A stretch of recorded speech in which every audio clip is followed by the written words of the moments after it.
আসসালামু আলাইকুম। আজকে আমাদের সেকেন্ড পার্টে আলোচনা হলো জব ভিসা। এখন জব ভিসা নিয়ে অনেকের অনেক রকম প্রশ্ন এবং অনেক রকম মতামত আছে। তো শর্টে জব ভিসা বোঝানোর জন্য আমরা কিছু আলোচনা করছি। জব ভিসা বেসিক্যালি বাংলাদেশ থেকে দুই ধরনের হয়। একটা হচ্ছে যারা নন স্কিলড ওয়ার্কার, যারা জেনারেল ওয়ার্কার লেভেলে যান, আর একটা হচ্ছে স্কিলড ওয়ার্কার। স্কিলড ওয়ার্কারের অনেক পার্থক্য আছে, আমরা সেটা নিয়ে আলোচনা করব না। আমাদের আলোচনা হচ্ছে নন স্কিলড ওয়ার্কার। তো নন স্কিলড ওয়ার্কারের ক্ষেত্রে বাংলাদেশ থেকে যারা যান তাদের সবার ধারণা হচ্ছে গেলেই আমরা যে কোনো দেশে অ্যাপ্লাই করলেই আমরা ভিসা পাবো। তো আমি শর্টকাটে বোঝানোর জন্য বলছি, নন স্কিল ওয়ার্কারে যদি আপনি ইউরোপ কান্ট্রি অ্যাপ্লাই করেন, জেনারেলি ইউরোপ কান্ট্রিতে দুই ধরনের ঝামেলা বেঁধে থাকে। একটা হচ্ছে যে বাংলাদেশ থেকে ভিসা হয়, একটা হচ্ছে ইন্ডিয়া থেকে ভিসা হয়।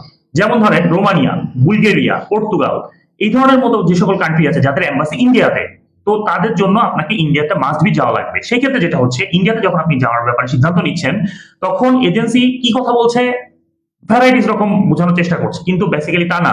আপনাকে যদি ইন্ডিয়াতে যেতে হয়, আপনাকে ইন্ডিয়ার ভিসা নিতে হবে, ইন্ডিয়ার ডাবল এন্ট্রি ভিসা নিতে হবে। এখন আপনারা প্রশ্ন করতে পারেন যে ডাবল এন্ট্রি ভিসা কি জিনিস। ডাবল এন্ট্রি ভিসা বলতে শর্টকাটে আপনারা বোঝেন যে আপনি ওই দেশে যে এম্বাসি ফেস করবেন তার জন্য ইন্ডিয়ার কাছে যে অ্যাপ্লিকেশনটা করবেন, যে ভিসা লাগবে, সেটাকে আমরা শর্টকাটে বলি ডাবল এন্ট্রি ভিসা। এটা একটা common term, double entry visa.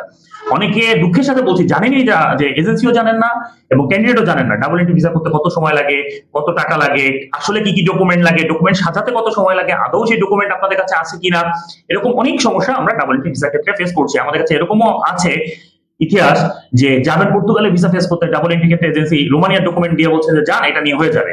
তো এই ক্ষেত্রে যেটা সমস্যা, সেটা আমরা শর্টকাটে সবসময় আমরা বলে থাকি যে ইন্ডিয়ার পার্টের খরচ আপনাকে বহন করতে হবে। ইন্ডিয়াতে গেলে আপনার কিছু না হলেও আপনার ধরে রাখতে হবে এই ধরনের কান্ট্রি ফেস করতে গেলে আপনার 20 থেকে 30 হাজার রুপির একটা খরচ আছে, যেটা নন রিফান্ডেবল, যেটা আপনার ইন্ডিয়ান ভিসা তৈরি করার থেকে ইন্ডিয়ান এম্বাসি ফেস করা, অ্যাপ্লিকেশন, ইন্স্যুরেন্স ইত্যাদি খরচে আপনার বেড়ে যাবে।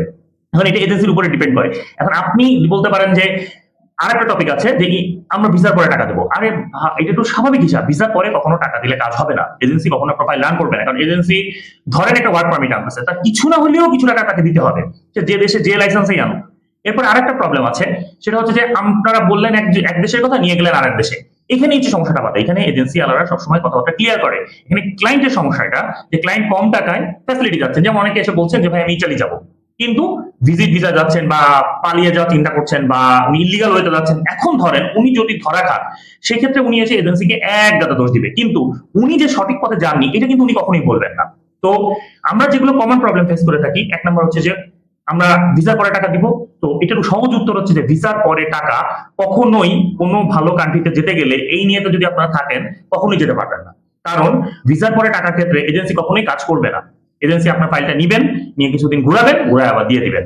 নাম্বার 2, ভালো দেশে যেতে গেলে, ভালো দেশ বলতে আপনি সেনজেন বলেন বা ইউরোপের নন সেনজেন বলেন বা যে দেশেই যেতে বলেন না কেন, যেতে গেলে আপনাকে অর্থ ব্যয় করতে হবে। ঠিক আছে। 3, আপনাকে আরেকটা প্রশ্ন আপনার সম্মুখীন হয়, যদি ওই দেশের থেকে রিসিভ না করে। বাই পার্সোনালি আমরা বলি কেন রিসিভ করবে না, কারণ আফটার সেল সার্ভিস বলে একটা কথা থাকে যে কেন রিসিভ করবে না, অবশ্যই আপনাকে রিসিভ করবে। তো এখন অনেক সময় অনেক এজেন্সিরা আপনার উদাহরণ দিবেন যে অমুক গিয়েছে, অমুকে রিসিভ করেনি, কিন্তু আপনারা তো এটা বলছেন না যে এজেন্সির সাথে ওই লোকের কি কথাবার্তা ছিল বা ওই লোকের কত টাকা কন্ট্যাক্ট ছিল, এটা তো আপনারা বলছেন না। সুতরাং ভালো যারা টাকা নিয়ে কাজ করেন তারা অবশ্যই তাদের একটা নিজস্ব দায়িত্ব থাকে যে আপনাকে রিসিভ করে আপনাকে কাজ পর্যন্ত বুঝাই দিয়ে আপনাকে সেট করে দেওয়া। তো আরেকটা কমন টপিক আছে আমরা যেটা ফেস করি, যে স্টিকার ভিসা লাগবে আমার। ই ভিসা তো ভিসা হয় সকল কিছু যদি ঠিকঠাক থাকে।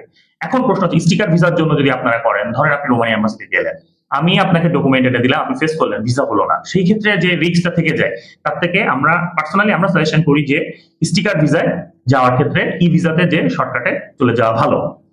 এরপরে আরেকটা যেমন ঝামেলা আছে আমরা ইদানিং ফেস করছি, সেটা হচ্ছে যে সাইপ্রাসে ওয়ার্ক পারমিট। তো সাইপ্রাসে ওয়ার্ক পারমিট, সরাসরি ওয়ার্ক পারমিট খুব কম হয়। জেনারেলি যারা করেন তারা কি করছেন, ভোকেশনাল কিছু কোর্স আছে, ওই কোর্সে তারা ঢুকাচ্ছেন, ঢুকানোর পরে তারা আপনাকে দিয়ে একটা কোর্স কমপ্লিট করা, এরপরে ইন্টার্নি আকারে অন্য জায়গায় দিচ্ছেন বা অন্য কোনো কাজে দিচ্ছেন, সেটাকে তারা ওয়ার্ক পারমিট বলছে। এইটাকে বলা হচ্ছে সাইপ্রাসে ওয়ার্ক পারমিট। আচ্ছা, আমার কিছু টপিক লেখা আছে, আমি দেখে নিই যে ভিসার পরে। আচ্ছা, এখন অনেকে বলেন যে এম্বাসি ফেস করবো, ভিসা হলো না, সেক্ষেত্রে কত টাকা যাবে। অনেক সময় দেখা যায় যে এম্বাসি ফেস করার থেকে ভিসা না হওয়া পর্যন্ত অনেক টাকা ধাপে ধাপে ধাপে ধাপে বের হয়ে যায়। তো এটা আপনাকে যেটা করতে হবে, আপনার এজেন্সির সাথে প্রি চুক্তি করে নিতে হবে যে আমি যদি ভিসা না হয় সেক্ষেত্রে আমার কত টাকা কাটা যাবে, আর আপনি কতদিনের ভিতরে টাকাটা ফেরত দিবেন। অনেক সময় এজেন্সি আপনাকে বলবে যে আমি আপনাকে সব টাকা ফেরত দিব, আসলে বাস্তবে এটা সম্ভব না। কারণ একটা এজেন্সি যখন কাজ করেন, তাদের একটা কাজ করতে গেলে বিভিন্ন ধাপে ধাপে বিভিন্ন টাকা তারা খরচ করে থাকেন। তো এই যে খরচ যখন তারা করেন, তো যদি ভিসা না হয় এই লাইবিলিটিটা তো তারা নিবেন না।